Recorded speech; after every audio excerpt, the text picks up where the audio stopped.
Pemirsa, di pondok pesantren ini kegiatan-kegiatan di bulan Ramadan hanya difokuskan untuk mengaji saja. Namun tetap ada waktu untuk ngabuburit seperti halnya masyarakat pada umumnya. Namun di pondok pesantren ini, para santri ngabuburitnya berbeda pemirsa. Bukan digunakan untuk jalan-jalan, namun digunakan untuk latihan al-habsyian atau hadroh al-habsyi.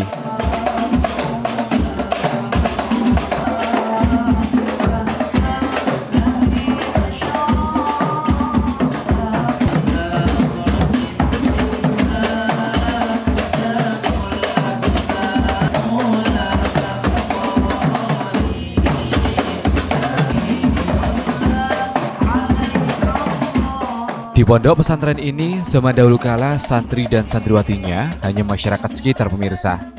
Namun di tahun 1976, mulailah berdatangan santri dari luar kota, baik Ngawi, Magetan, Ponorogo, ada juga yang dari luar pulau, yakni Sumatera.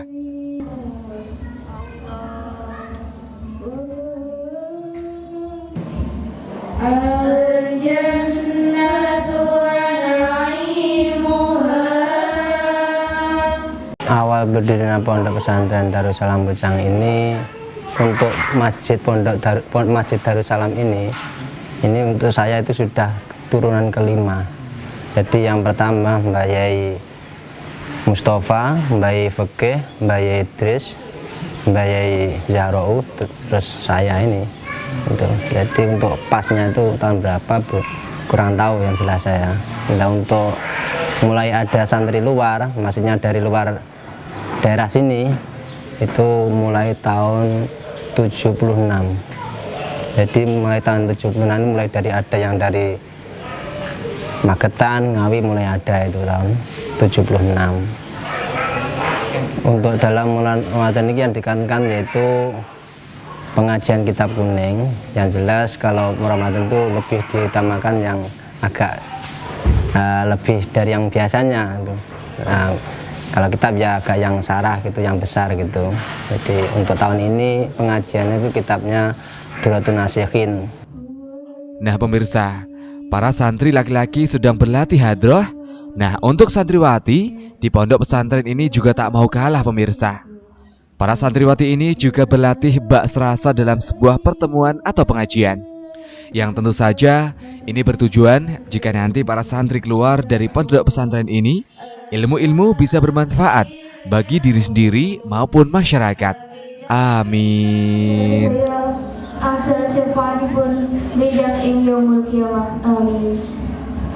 Acara angka 3 wawasan berjanji soal tibaia. Acara angka sekian doa penutup tetes acara pamungkas. Ya, ini dia pemirsa. Saya bersama teman-teman juga nanti akan berbelanja, ya, berbelanja kalau nanti buat berbuka puasa ataupun juga besok buat sahur gitu pemirsa. Ya. Mas, ini sekali belanja buat berapa hari, Mas? Secukupnya ya bisa 3, bisa 4. Bisa 3 hari, bisa 4 hari gitu kan? Nanti bahkan bisa 1 atau 2 hari. Oh, 1 sampai 2 hari gitu. Tinggal melihat barangnya. Oh, gitu. Kalau biasanya ini sekali belanja buat berapa orang? Buat 5 saya. 5 orang. Oh, ini teman-teman ini.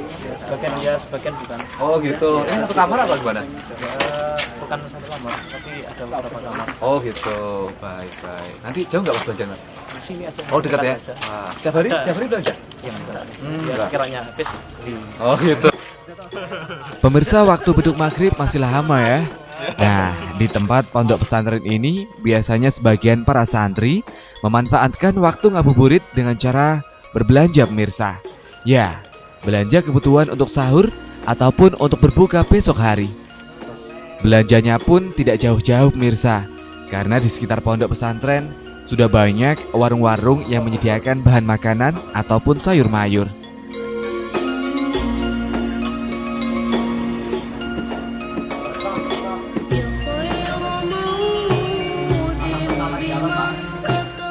Di pondok pesantren ini juga sekaligus mengajarkan kita untuk hidup mandiri pemirsa, mencukupi kebutuhan hidupnya sendiri.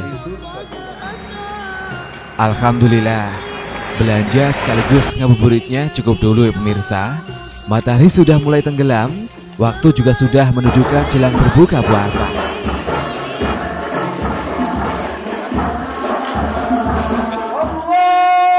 Alhamdulillah, adzan maghrib sudah berkumandang.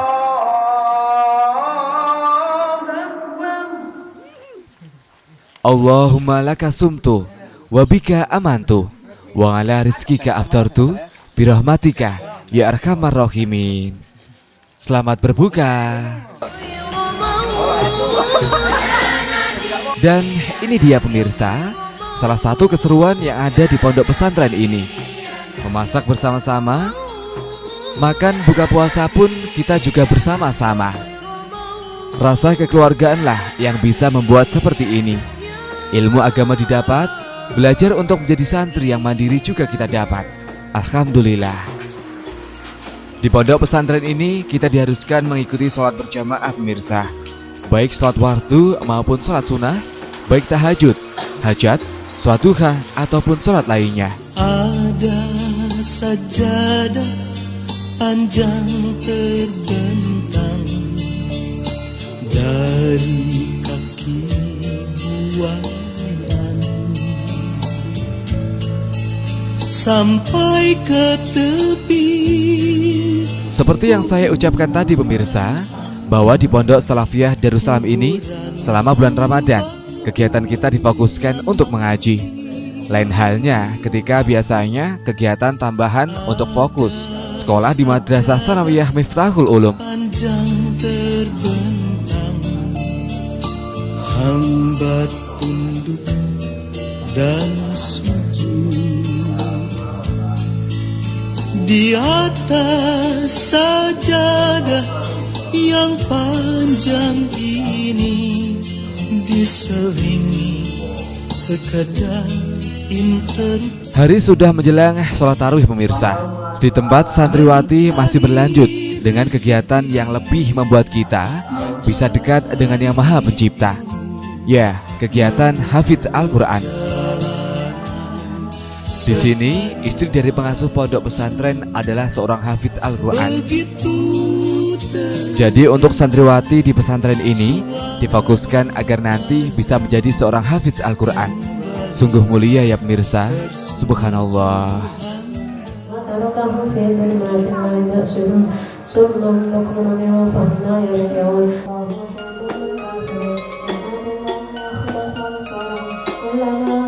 Pemirsa, di pondok pesantren ini untuk menjadi pengurus atau pendidik tidak harus mereka yang sudah berusia dewasa pemirsa.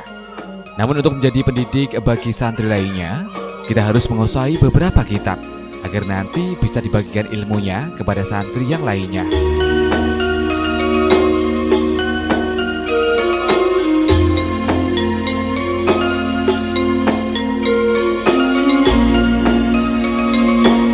Nah pemirsa, sekian dulu ya liputan kita di Ayo Pondok Kita Panen Berkah. Bagaimana kunjungan kami di Pondok Pesantren Darussalam ini? Semoga semua kegiatan di pesantren ini bisa membawa berkah untuk kita semuanya. Amin. Dan alhamdulillah, sampai jumpa ya pemirsa di Ayo Pondok Kita Panen Berkah berikutnya.